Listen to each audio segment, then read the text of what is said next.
Oke, selamat malam semua. Sekarang tanggal 22 Maret ya, hari Jumat tentunya. Di akhir sesi minggu ini, langsung aja kita bahasin dulu dari segi indeks dolar ya.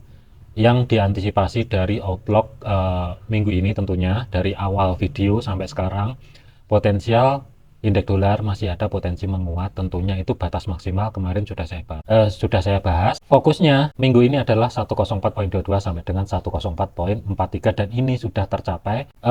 Di video saat dibuat ini harga pas di level area 104.43, ke reject sedikit ya, tapi ini belum ada tanda-tanda akankah ini nanti lanjut ke bawah atau justru sideways dulu baru nanti minggu depan melanjutkan penguatan kembali. Ini masih belum diantisipasi, nanti akan dibahas di outlook yang akan datang tentunya.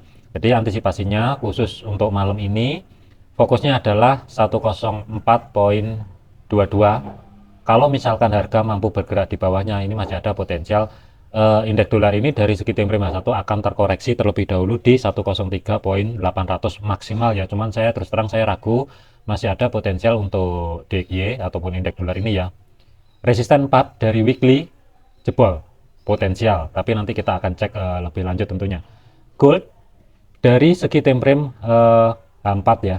Ini sebenarnya planning kemarin kan itu cari setup sell, cuman pernyataan ya saya anggap ya konyol juga dari Powell. Dari segi inflasi itu sedikit menguat, tapi dari pembahasan FOMC kemarin itu tetap tahun ini adalah pemangkasan suku bunga sebanyak 3 kali itu yang dihasilkan dari pernyataan yang kemarin. Cuman ini nanti kan juga ada pernyataan lagi dari Powell, kalau nggak salah sekitar jam 8 ya, jam 8 atau setengah 9 itu nanti ada. Antisipasinya adalah kalau misalkan, ini simpel aja, kita masuk dulu dari segi time frame 1. Harga saat ini sudah retest di level area demand di kisaran antara 2165 sampai dengan batasan terbawah adalah 2155. Kalau misalkan zona demand ini nanti break atau jebol, ini hati-hati, potensial akan lanjut ke 2138. Cuman kalau hari ini nggak jebol, mungkin ini akan dilanjutkan pergerakan minggu depan. Jadi tetap waspada untuk pergerakan malam ini. Tetapi kalau misalkan ini nanti ya, ketika harga turun mendekati level area 2157, harga berhasil reject, ini mungkin kalaupun naik ini nggak akan jauh. Fokusnya adalah sebagai pivot weekly yang berada di 2170-an kurang lebih ya, di sini. Kemudian di kanan ya, di sini kan sebelumnya ada zona demand sebelumnya yang antisipasi kalau misalkan harga dari atas kemarin, dari video kemarin, kalau zona demand ini tidak dijebol, ancang-ancang setup buy, cari planning untuk buy. Tetapi dari segi time frame candle H1 ini gampang banget dijebol dan di kanannya itu membuat zona supply baru. Jadi ini antisipasinya batasan maksimal.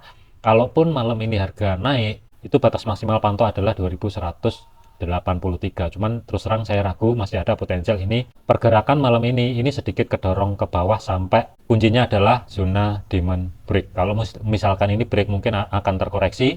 Batas maksimal koreksi 2170, baru mungkin minggu depan akan lanjut menuju 2138. Tentunya nanti untuk minggu depan level area support resistance akan berubah lagi karena ini diambil dari segi weekly. Yang mesti digarisbawahi, ini ketika naik kemarin ya, ini pas banget di level area resistance ketiga dan reject. Ini yang saya antisipasi kemarin dari segi time frame weekly. Kalaupun ada high volatility, batas pantau atas adalah 2221 sampai dengan 2231. Batas pantau bawah adalah 2118 dan 2110 pembulatan. Jadi minggu ini dia ngambil resisten dulu baru langsung signifikan drop, kurang lebih ya, kenaikan kemarin itu kalau nggak salah sekitar 700-an pip lah, 700 pip, dan penurunan ini kalau diukur level Fibonacci retracement ya, ini harusnya 78,6, ini harusnya udah kena. Dan ini terus terang malam ini saya tidak merekomendasikan untuk ancang-ancang cari setup buy karena waktunya mepet. Mending wait and see dulu, tunggu pergerakan minggu depan, nanti akan disiapkan lagi untuk outlooknya. Selanjutnya adalah untuk GBP USD. GBP USD ketika naik kemarin ya, waktu rilis FOMC, level yang diantisipasi adalah zona pivot atau zona tengah yang bertemu dengan zona supply yang berada di 1.27900-an, dan ini pas banget ke reject tentunya. Untuk saat ini pergerakan sudah mencapai level batasan terbawah untuk minggu ini. fokusnya sesuai dengan outlook yang kemarin yang sudah saya sampaikan, kalaupun ada high volatility dari GBP USD, batas pantau atas adalah 1.2977 sampai dengan 1.3012, batas pantau bawah adalah sebagai support 1.2603 dan support 4 1.2568, dan ini kategorinya sudah kena. Planning kemarin tentunya ya tetap sell, tentunya harusnya sih udah keluar harusnya. Kemudian untuk Euro USD, pergerakan kemarin itu levelnya sama. Ketika kenaikan kemarin dari Kamis dini hari ya, harga bergerak itu sedikit di atasnya zona pivot weekly 1.0918, tetapi kenaikannya itu tidak berhasil menembus level area resisten yang pertama yang berada di 1.0948, dan mendadak signifikan dari segi time frame H1. Ini sebenarnya ketika harga turun ini pas banget di level area support pertama weekly yang sebelumnya 1.0887, ini ke reject. Nah, ketika reject ini harga ke atas, pergerakan ini tidak mampu bergerak balik di atasnya pivot atau zona tengah daripada weekly, terus kebanting ke bawah menuju level area support 2, dan pergerakan saat ini itu berada di tengah-tengah antara support 2 dan support 3. Masih ada potensial untuk Euro USD malam ini. Kalaupun kenaikan batas pantau maksimal, di sini juga ada zona supply baru pas di level area yang sebelumnya support, saat ini adalah berubah fungsi menjadi resisten. Selama harga tidak mampu bergerak ke atas, ini mungkin akan menguji level area support 3 yang berada di 1.0796 tentunya. Untuk rekomendasi cari ancang-ancang setup buy ini terus terang nggak ada. Nanti kita akan cek ya minggu depan nanti seperti apa proyeksinya. Khusus malam ini sih beresin posisi yang masih ke floating, entah itu floating profit atau floating minus, harusnya sudah mulai dipikirkan karena minggu depan ini akan ada setup baru lagi. Jadi pastikan untuk teman-teman ya, mohon dukungannya juga. Jangan lupa supportnya, like dan subscribe tentunya ya. Selanjutnya AUD USD kita bahasin dulu dari segi time frame 1 ya. Level zona pivot, zona tengah weekly minggu ini kan 0.6596. Kemudian resisten pertama itu berada di level area 0.6625 pembulatan. Ketika harga menuju ke atas, di kiri ya, di kiri zona supply ini sebenarnya sih zona supply-nya sudah break, tetapi ketika break ini harga turun ke bawah. Kalau kita zoom di level area yang sebelumnya zona tengah atau zona pivot ya, sebenarnya ini ada reaksi drop is drop, tetapi ini jebol. Jebolnya ini ada zona supply baru, zona demand ya, zona demand baru di sini, dan ini signifikan kuat banget break ke bawah menuju level area. Baru ada sedikit pantulan itu kurang lebih di support pertama. Tetapi pergerakan untuk penguatan USD ya, ini signifikan banget kemarin itu, jadi ini gampang banget ke jebol ya, dan status saat ini adalah harga sudah bergerak di bawahnya support 2 daripada weekly yang saat ini berubah fungsi menjadi level area resisten terdekat, dan AUD USD di level area support 2 ini juga terbentuk zona supply baru. Jadi kuncinya malam ini, selama level area zona supply yang di blok hijau ini tidak di-break ke atas, ini masih ada potensial harga kedorong ke bawah tentunya. Kemudian USD CAD sama statusnya, pergerakan sih rata-rata kalau USD CAD ini support 1 ya. Pergerakan support 1, zona supply, zona demand di sini break. Ketika dia break, harga ada konfirmasi pembalikan arah tentunya. Dari segi time frame H1 ini kelihatan banget ini terjadi bullish engulfing, kemudian diikuti dengan satu candle time frame H1 yang signifikan kuat ke atas. Ini kurang lebih kalau kita ukur ya, itu sekitar 30-an pip dalam waktu 1 jam. Zona supply yang sebelumnya yang ada di kiri di sini ini sangat mudah sekali di break tentunya ya.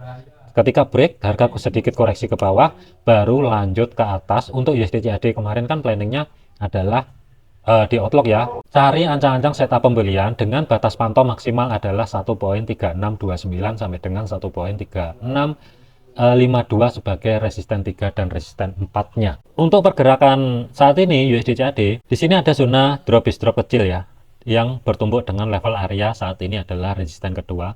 Dan harga ini masih bermain-main, belum mampu break di level area tersebut. Satu kondisi, kalau misalkan malam ini itu harga mampu break di level area resisten 2-nya dari weekly, ini masih ada potensial mungkin akan sedikit kedorong ke atas batas pantau adalah high yang sebelumnya 1.3613, itu yang pertama. Yang kedua adalah batas maksimal adalah 1.3629 sampai dengan 1.3652 tentunya. Hati-hati karena ini pergerakannya sangat volatility-nya ya sangat tinggi, maksudnya diukur dari potensi pembalikan arahnya itu dari bawah, ini volatility-nya sangat tinggi. Jadi saran saya adalah hati-hati. Saya nggak ada ancang-ancang untuk cari setup sell untuk saat ini di pair USD CAD. Jadi tetap hati-hati. Planning masih tetap yang pertama adalah beresin posisi yang ada entry posisi pembelian, itu yang pertama. Yang kedua, ini kalau misalkan di luar planning ataupun di luar analisa, saran saya jangan masuk ke market dulu. USD Swiss, dari pergerakan kita ambil dari segi time frame 4 dulu. Dari level area yang saya tarik kemarin dari support resistance weekly, itu harga mampu bergerak menembus batas maksimal yang diantisipasi di minggu ini. Resisten 3 dan 4 itu ada di 0.8940 dan 0.8965. Ketika pertama kali menembus level area tersebut, sebenarnya di sini ada koreksi sedikit, tetapi koreksinya itu dikarenakan kemarin dari segi Bank Sentral Swiss itu menurunkan suku bunga sebesar 25 basis point. Ini mungkin ya ke depannya USD Swiss ini akan lanjut penguatan kembali, tetapi dari segi analisanya untuk minggu depan itu nanti akan saya siapkan lagi ya di Outlook, besok mungkin saya akan posting. Untuk pergerakan malam ini itu harusnya yang ada ancang-ancang cari serta pembelian harusnya udah TP, harusnya udah keluar, karena target maksimal planning buy minggu ini adalah resisten 40.8965, harusnya udah TP dan sudah keluar harusnya.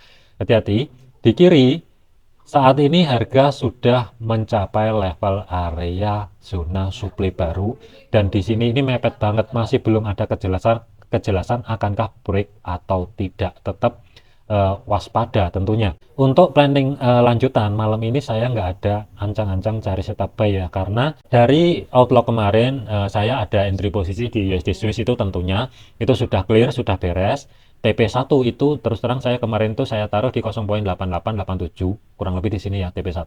Kemudian TP2 saya itu saya taruh di resisten 3-nya, saya nggak ngambil di resisten 4-nya. Dan ini udah keluar, udah TP, tinggal tunggu penutupan dari candle weekly minggu ini itu seperti apa, baru nanti Fibo customnya ini bisa ditarik lagi untuk menentukan batasan support resisten pergerakan satu minggu ke depan. Terakhir adalah Yen USD JPY, ini sama statusnya pas banget, ancang-ancang cari setup pembelian yang saya bahas di outlook minggu ini.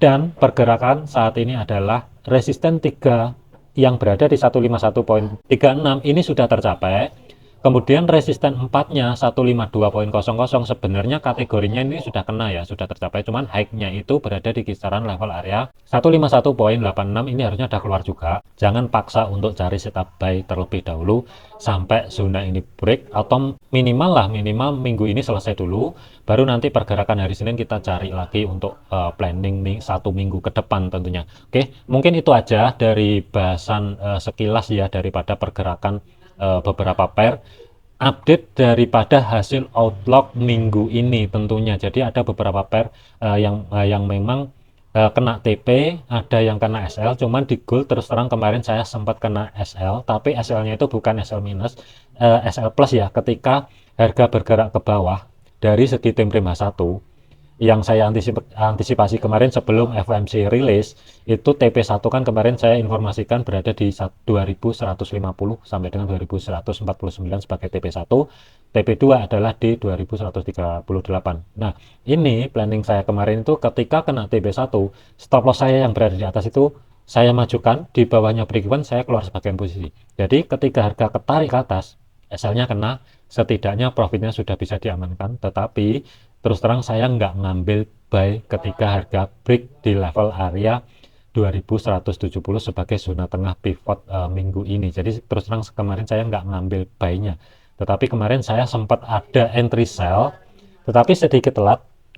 Entry sell saya itu kemarin, saya sebenarnya itu ketika mengetahui zona yang sebelumnya yang saya antisipasi ya, ketika di sini break turun ke bawah di sini break dan harga lanjut ke bawah menembus level area pivotnya ini. Ketika koreksi ini saya ngambil di sini, tetapi saat ini saya sudah keluar, tentunya sudah keluar, cuman stop loss saya itu kemarin berada di sini. Untuk stop lossnya itu hampir 100 pip. Target saya sebenarnya itu ada di 2157 sebenarnya target saya. Cuman ini tadi karena sekarang hari Jumat dan sebentar lagi itu tutup market ya, hari Jumat kan terakhir. Jadi ketika masuk ke level area zona demand yang bawah ini saya cut profit itu. Intinya itu aja. Oke, ingat jadikan video ini sebagai referensi, jangan dijadikan sebagai patokan, segala risiko keputusan ditanggung masing-masing. Oke, jangan lupa ya like, subscribe untuk videonya. Tentunya nanti saya akan siapin lagi untuk outlook 1 minggu ke depan. Mungkin akan saya rilis ataupun saya posting besok malam ya, kurang lebih ya sekitar di atas jam 8 lah ya kurang lebih.